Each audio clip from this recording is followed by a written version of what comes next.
नमस्कार. मी भाऊ तोरसेकर. तुम्ही बघत आहात प्रतिपक्ष. मित्रांनो, कधी कधी आपल्या मनात जे असतं ते आपण जितकं दाबून ठेवू आणि जितकं लपवण्याचा प्रयत्न करू, ते अचानक कधीतरी गाफील क्षणी उफाळून बाहेर येतं. आणि उफाळून येत नाही, ते अनवधानाने आपल्या तोंडातून निघून जातं. म्हणून म्हणतात ना, पोटातलं ओठावर आलं. म्हणजे ओठावर असतं ते सांगण्यासाठी असतं, दाखवण्यासाठी असतं, आणि पोटात असतं ते लपवून ठेवलेलं असतं. आपलं मन, आपल्या इच्छा, आपला उद्देश समोरच्याला कळू नये अशा प्रकारे खेळलं जातं. त्यालाच राजकारण किंवा पॉलिटिक्स म्हणतात. आणि म्हणूनच जेव्हा अशा गाफील क्षणी काहीतरी बोललं जातं एखाद्या व्यक्तीकडून आणि त्याच्याकडे नजर रोखून सगळे बघायला लागतात, तेव्हा बोललं जातं की बघा, यांच्या पोटातलं ओठावर आलं. आणि प्रामुख्याने जी मानभावी माणसं असतात, दिखाऊपणा जास्त करत असतात आणि लपवाछपवी जास्त करत असतात, अशा माणसांच्या बाबतीत ही गोष्ट नियमितपणे घडत असते. शरद पवार किंवा त्यांची निकटवर्तीय उरलेली मंडळी जी आहेत, त्यांची नेमकी तीच अवस्था आहे. आणि म्हणून तर त्यांच्याकडून निघून गेलेली माणसं आणि शरद पवारांकडे उरलेली माणसं यांची आपल्याला विभागणी करायची असेल, तर तुम्हाला कळेल की लपवाछपवी करणारी आणि दिखाऊपणा करणारी तेवढीच मंडळी आता पवार साहेबांकडे उरलेली आहेत. आणि मग यांच्या मनातलं लपवलेलं असते ते चुकून कधीतरी बाहेर पडतं. मी आता एवढ्यासाठी सांगतोय की विधानसभा निवडणुका चालू असताना लोकसभेवर आधारित महाविकास आघाडी सत्तेवर येणार आणि मग मुख्यमंत्री पदाचे वाद वगैरे महाविकास आघाडीत चालू होते, तेव्हा पहिल्यांदाच शरद पवारांनी आपल्या मित्र पक्षांची हाणामारी चालली होती, हमरी चालली होती की मुख्यमंत्री काँग्रेसचा की शिवसेना उभाठाचा. त्यावेळेला शरद पवारांनी सरळ सरळ त्यातून माघार घेतली होती आणि त्यांच्या गटाच्या राष्ट्रवादीचा मुख्यमंत्री पदावर कुठलाही दावा नाही अशी घोषणा करून टाकली होती. पण त्याच शरद पवारांनी सांगली जिल्ह्याच्या प्रचार दौऱ्यावर असताना, कारण नसताना, जयंत पाटील सुद्धा पुढलं नेतृत्व करू शकतात असं गोलमाल वाक्य. तर नेतृत्व म्हणजे पक्षाचा प्रदेशाध्यक्ष आहेतच जयंत पाटील, ते नेतृत्व करणार म्हणजे वेगळं काय. तर मग वेगळा अर्थ काढायचा असेल तर जयंत पाटील हे सुद्धा मुख्यमंत्री होऊ शकतात असं पवार साहेबांनी सूचित केलं होतं. पण वास्तविक खरोखरच पवार साहेबांना महाविकास आघाडीचं सरकार येईल आणि त्यामध्ये सगळ्यात मोठा पक्ष होऊन राष्ट्रवादी काँग्रेस शरद पवार गटाला मुख्यमंत्री पदावर दावा करता येईल अशी अपेक्षा तरी होती का? मला नाही वाटत. मनात जरी थोडी आशंका असती की महाविकास आघाडीला बहुमत मिळेल आणि त्यामध्ये राष्ट्रवादी काँग्रेस पक्ष हाच सर्वात मोठा पक्ष असेल, अशी किंचितही शक्यता शरद पवारांना दिसली असती, तर त्यांनी चुकूनही मुख्यमंत्री पदावरचा दावा सोडला नसता. आणि दुसरीकडे जाता जाता ओझरता जयंतराव पाटलांच्या नावाचा उल्लेख केला नसता. कारण एकच गोष्ट आता आयुष्यातली शरद पवारांसाठी शिल्लक आहे, ती म्हणजे या उतार वयामध्ये, आयुष्याच्या अखेरच्या टप्प्यामध्ये आपल्या लाडक्या मुलीला आपण राजकारणात हवं तितकं सेटल करू शकलो नाही, प्रस्थापित करू शकलो नाही, ही वेदना आहे. आणि मग ती वेदना असताना तशी शक्यता दिसली तर पहिलं नाव महिला मुख्यमंत्री आणि अल्टिमेटली सुप्रिया सुळे येऊ शकतं. आणि हे सगळं असताना शरद पवार जेव्हा पहिल्या फटक्यात सांगून टाकतात की राष्ट्रवादीचा शरद पवार गट जो आहे त्याला मुख्यमंत्री पदावर अजिबात दावा करायचा नाही, याचा अर्थ सरळ होता की महाविकास आघाडी सत्तेत येत नाही आणि पवारांचा राष्ट्रवादी पक्ष गट हा सुद्धा आघाडीमध्ये मोठा होणार नाही याची त्यांना खात्री होती. आणि ही खात्री कुठेही बोलून दाखवली जात नसली, निकालापूर्वी कुठेही बोलून दाखवली जात नसली आणि बहुमताचे दावे करत असले तरी वास्तविकता एवढीच होती की आपल्याला आणि महाविकास आघाडीला सत्तेपासून दूर राहायला लागेल. हे शरद पवारांनी मतदान होण्यापूर्वीच ओळखलं होतं आणि त्याची वाच्यता त्यांनी आपले विश्वासू जयंत पाटील यांच्याकडे केली होती. आणि म्हणून असेल जयंत पाटलांनी कुठेतरी जाता जाता अनवधानाने एक वाक्य उच्चारून गेले होते. एक वाक्य उच्चारलं होतं की सत्ता आली नाही तर आपल्याला म्हणजे राष्ट्रवादी काँग्रेस पक्षाला आणि त्याच्यातल्या नेत्यांना कुत्र सुद्धा विचारणार नाही. अर्थात कोणालाही काडीचीही किंमत दिली जात नाही तेव्हा हा वाक्प्रचार किंवा ही उक्ती वापरली जाते. कोण तो, त्याला कुत्र सुद्धा विचारत नाही, असं बोलण्याची पद्धत आहे. पण हाच विषय जेव्हा निवडणुकीच्या निकालानंतर किंवा आधी कधीतरी अजितदादांना कोणा पत्रकाराने सांगितलं की बाबा जयंत पाटील असं असं बोललेले की सत्ता आली नाही तर कुत्र सुद्धा आपल्याला विचारणार नाही, तेव्हा अजितदादांना हसू आवरलं नाही आणि अजितदादांनी त्यावर मल्लीनाथी केली होती. कुत्र पण बोलतं का, कुत्र राखण करतं, कुत्र इमानदार वागतं, हे सगळं आहे, पण कुत्र पण बोलतं आणि कोणाबरोबर बोलतं, असं करून जयंत पाटील परत भेटतील त्यांना विचारीन कुठलं कुत्र बोलतं म्हणून, असं करून अजितदादांनी तो प्रश्न उडवून लावला होता. पण मुद्दा त्या विनोदापुरता मल्लीनाथीपुरता नाहीये. जयंत पाटील जेव्हा असं म्हणतात की सत्ता आली नाही तर कुत्र सुद्धा आपल्याला विचारणार नाही, ही भीती नव्हती, सत्तेची लालूच नव्हती, सत्तेचं आमिष नव्हतं, सत्तेची लालसा नव्हती. राजकारणात आपलं अस्तित्व सत्तेशिवाय असू शकत नाही, हेच शरद पवारांच्या आयुष्याचं राजकारणातलं उद्दिष्ट आणि ध्येय राहिलेलं आहे. आपण सत्तेत आहोत म्हणून लोक आपल्याकडे बघतात, आपण सत्तेत नसलो किंवा सत्तेच्या जवळ नसलो किंवा सत्तेकडून काही करून घेऊ शकत नसलो तर मग आपल्याला राजकीय अस्तित्व नाही, हे शरद पवार पहिल्यापासून ओळखून आहेत. आणि म्हणून अनेकदा कितीही लाथाडलं गेलं, कितीही अपमान झाले तरी ते अपमान सोसत शरद पवार हे कायम सत्तेला शरण गेलेले. मग ती सत्ता काँग्रेसची असो किंवा भाजपची असो. नरेंद्र मोदी पंतप्रधान झाल्यानंतर म्हणून तर पहिल्या वर्षाच्या आत शरद पवारांनी बारामतीमध्ये पंतप्रधान झालेल्या नरेंद्र मोदींना आमंत्रित केलं होतं आणि आपण तुमचे शत्रू नाही, आपण फक्त विरोधक आहोत, किंवा वेळ आली तर तुमच्याकडे वाडगा घेऊन पण येऊ शकतो, हा सिग्नल देण्यासाठीच नरेंद्र मोदींना पंतप्रधान झाल्यानंतर बारामतीमध्ये आमंत्रित केलेलं होतं. आणि जर नेता पक्षाचा संस्थापकच या भूमिकेत असेल तर तो सगळा पक्ष त्याच भूमिकेतून वाटचाल करत असतो, विचार करत असतो. तसं नसतं तर अजितदादांनी एवढा धाडसी निर्णय घेतला नसता आणि तो सरळ सरळ बोलून पण दाखवला नसता. 2 जुलै 2023ला आपल्या काकांना झुगारून अजितदादा राष्ट्रवादी काँग्रेसच्या 40-42 आमदारांना घेऊन महायुतीत सहभागी झाले आणि उपमुख्यमंत्री होताना आपल्या इतर सवंगड्यांनाही त्यांनी मंत्री केलं.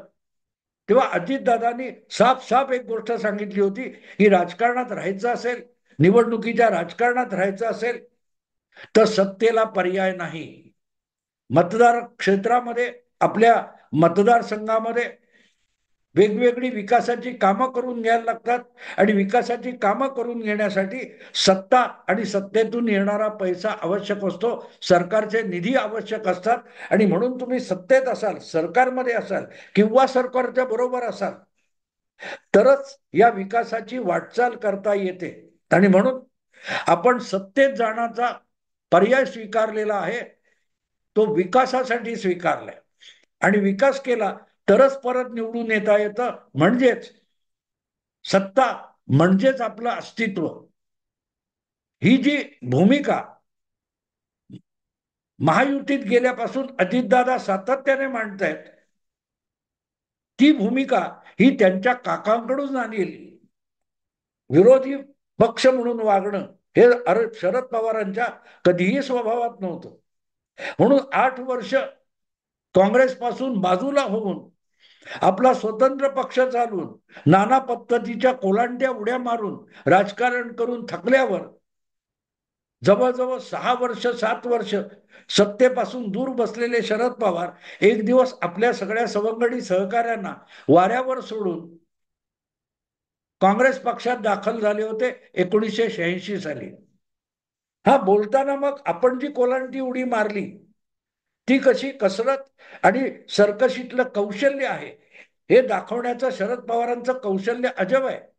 ते आपल्या कुठच्याही लबाडीला तत्वज्ञानाची फोडणी घालत असतात आणि म्हणून 415 खासदार 543 सदस्यांच्या लोकसभेमध्ये 415 आमदार ज्या राजीव गांधींच्या पाठीशी होते, त्या राजीव गांधींचे हात मजबूत करायला शरद पवार हे एक दिवस ऑक्टोबर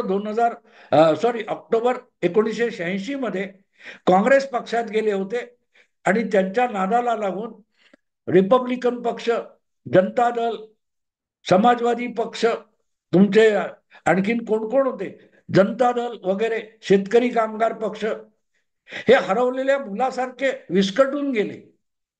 त्यांचा बट्ट्याबोळ झाला. पण शरद पवार सत्तेत गेले आणि अवघ्या 2 वर्षामध्ये शरद पवार हे काँग्रेसकडून मुख्यमंत्री झाले. तेव्हा सत्तेत नसलो तर आपल्याला कुत्रही विचारणार नाही, हे जे उच्चार जयंत पाटलांचे आहेत किंवा जयंत पाटलांचं हे जे वाक्य आहे ते त्यांचं नाहीये. त्यांना आपल्या पक्षाच्या संस्थापक अध्यक्षांकडून मिळालेला सल्ला आहे, तो विचार आहे, तो मार्गदर्शन आहे, उपदेश आहे. शरद पवार जर सत्तेशिवाय राहू शकत नसतील तर मग पक्ष सत्तेशिवाय कसा राहील. मग त्यासाठी वाटेल त्या उचापती शरद पवारांनी आजवर केलेले. सोनिया गांधी परदेशी नागरिक आहेत म्हणून त्यांनी पंतप्रधान होता कामा नये अशी भूमिका घेऊन 99 साली शरद पवारांनी काँग्रेस पक्ष सोडला होता किंवा त्यांची पक्षातून हकलपट्टी झाली होती. तेव्हा त्यांनी पूर्ण संगमा आणि तारिक अनवर यांना सोबत घेऊन राष्ट्रवादी काँग्रेस नावाचा वेगळा पक्ष स्थापन केला. तो पक्ष कधीही महाराष्ट्राबाहेर कधीच वाढला नाही आणि त्यामुळे शरद पवार एका प्रादेशिक पक्षाचे प्रादेशिक नेता होऊन गेले. पण मुद्दा असा होता की ज्या सोनिया गांधींना परदेशी नागरिक ठरवून त्यांच्या नेतृत्वाला विरोध केला होता शरद पवारांनी, 4 महिन्यानंतर निवडणुकीत त्याच काँग्रेसला महाराष्ट्रात सुद्धा पवारांपेक्षा अधिक आमदार निवडून आणता आले. तेव्हा त्याच काँग्रेस बरोबर हातमिळवणी करून शरद पवारांनी ताबडतोब सत्ता स्थापन केली आणि सत्ता बळकावली, सत्तेचा हिस्सा मिळवला. कारण सत्तेबाहेर असलो तर आपल्याला कुत्राही विचारणार नाही. हा अनुभव शरद पवारांनी 1980 पासून 1986 पर्यंत 6 वर्ष सलग घेतलेला होता. त्यामुळे जयंत पाटील जे काय बोलले, सत्तेत नसलो तर आपल्याला कुत्र सुद्धा विचारणार नाही, हे त्यांच्या विचार मंथनातून आलेले शब्द नाहीत, ते शरद पवारांचे शब्द आहेत. आणि म्हणूनच 2.5 वर्षापूर्वी जेव्हा शरद पवारांच्या महाविकास आघाडीला देवेंद्र फडणवीसांनी सुरुंग लावला आणि त्यातून शिवसेनेचा एक मोठा गट बाहेर पडला एकनाथ शिंदे यांच्या नेतृत्वाखाली, आणि परत एकदा शिवसेना भाजप युती तयार होऊन युती सत्तेत आली, तेव्हा जलबिन मछली म्हणतात, पाण्याच्या बाहेरचा मासा, तशी शरद पवार आणि त्यांच्या पक्षाची अवस्था झाली. अजितदादा यांनी परत एकदा सत्तेत जावं यासाठी शरद पवारच प्रयत्न करत होते हे अजितदादा वारंवार गेल्या जवळजवळ 1.5 वर्षापासून सांगत आले. त्याचा हा सगळ्यात मोठा पुरावा आहे की आज पवारनिष्ठ जयंत पाटील सांगतात की सत्तेत नसलो तर कुत्र सुद्धा विचारणार नाही. याचं कारण तिथे दडलेलं आहे. अजितदादा सांगतात की सत्तेत जाण्यासाठी पवार साहेबच आम्हाला परत परत भाजपकडे पाठवत होते. त्याचा हा सगळ्यात मोठा पुरावा आहे. पण मुद्दा तिथे येऊन संपत नाही. महाविकास आघाडीला सत्ता मिळणार नाही तर निदान अजितकडे सत्ता आली तर त्यात आपल्याला काहीतरी वाटा मिळावा म्हणून शरद पवारांच्या जीवाची जी घालमेल चालू आहे, हा गडी थांबायचा नाही वगैरे वगैरे जे काय पवारसाहेब बरळत असतात, ज्याला फार मोठा खेळ किंवा मुरब्बीपणा म्हटलं जातं, ती सगळी घालमेल आहे की सत्तेबाहेर आपण कसं टिकणार, आपला पक्ष कसा टिकणार आणि आपल्या कन्येचं भविष्य काय, ही सगळी शरद पवारांच्या जीवाची घालमेल आहे. जनतेसाठी लोकलढ्यासाठी शरद पवारांनी नेमकं केलं काय आजपर्यंत? असा कुठला लढा शरद पवारांनी लढवला? किती काळ शरद पवार सत्तेच्या बाहेर बसू शकले? तुम्ही बारकाईनं बघितलं तर लक्षात येईल की जेव्हा जेव्हा अशी वेळ आली सत्तेच्या बाहेर बसायचो आणि संघर्ष करून सत्ता मिळवायची, तेव्हा सवा शरद पवारांनी शॉर्टकट काढलेले आहेत, घातपात केलेले आहे, फोडाफोड केलेली आहे आणि सत्तेत सहभाग मिळवलेला आहे किंवा सत्ता बळकावलेली आहे. सत्तेत नसलो तर आपल्याला कुत्र विचारणार नाही, हे जयंत पाटील उगाच बोललेले नाहीत. हे त्यांना शरद पवारांनी त्यांच्या पक्षाच्या संस्थापक अध्यक्षांनीच सांगितलेलं असणार की बाबा रे, पक्ष टिकवणं अवघड असतं सत्ता नसेल तर.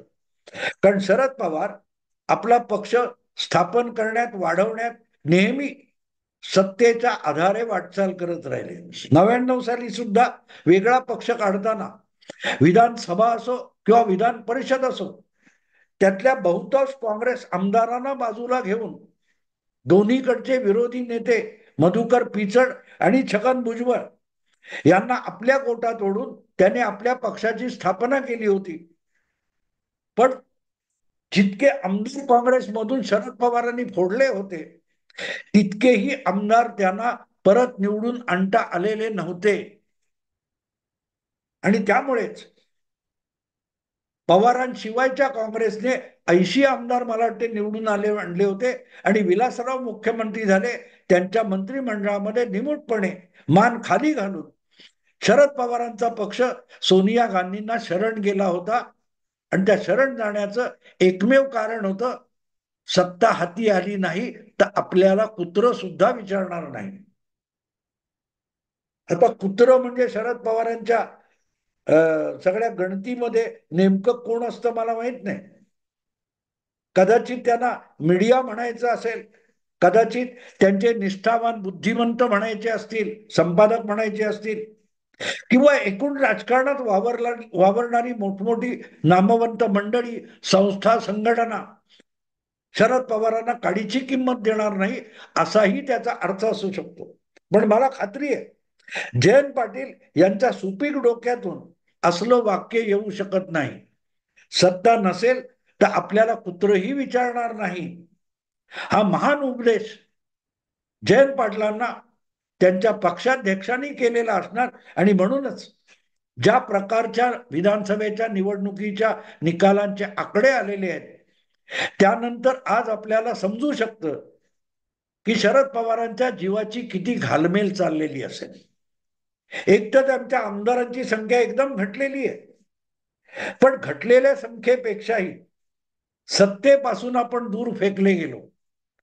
सत्तेत जाण्यासाठी कुठलाही मार्ग मोकळा राहिलेला नाही. अशा वेळेला आता झालं गेलं विसरून जाऊ आणि परत एकदा कुटुंब एकत्र येतं तसं राष्ट्रवादी एकत्र करू आणि अजितदादाच यापुढचे राष्ट्रवादीचे अध्यक्ष असतील, पक्षाचे प्रमुख असतील आणि आपल्याकडच्या 10 आमदारांना सुद्धा अजितदादांच्या सोबत पाठवून सत्तेतला हिस्सा मिळवण्याचा प्रयत्न शरद पवारांनी केला तर मला नवल वाटणार नाही.